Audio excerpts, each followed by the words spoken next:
முருகப்பெருமானை காண அவரை நினைத்து மனமாற துதிக்கத் தொடங்கினார் அருணகிரிநாதர். இதை அறிந்த அம்பாள் சிறு விளையாட்டை நிகழ்த்த விரும்பினாள். முருகனை தன் மடியில் அமர்த்தி தன் கரத்தால் அணைத்துக் கொண்டாள்.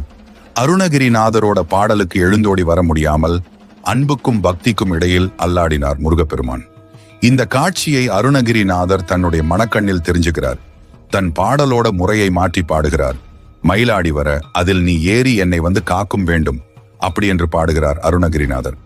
இதை கேட்டதும் அன்னைக்கு மனமும் கரமும் ஒரு சேர நெகிழ்ந்தது. மெல்ல விடுத்தால் முருகனை செல்ல விடுத்தால் மயில் மீது ஏறி அமர்ந்த முருகன் ஒரு கணமும் தாமதிக்க கூடாது அப்படி என்று அங்கிருந்த மண்டப தூணில் இருந்து வெளிப்பட்டார். அருணன் உதிப்பதை எப்படி அகிலத்தில் உள்ளோர் எல்லோரும் காண முடியுமோ அது போன்றங்கு முருகன் உதித்ததை அண்ணாமலையில் மன்னவரிலிருந்து மக்கள் அனைவரும் கண்டுகளித்தனர்.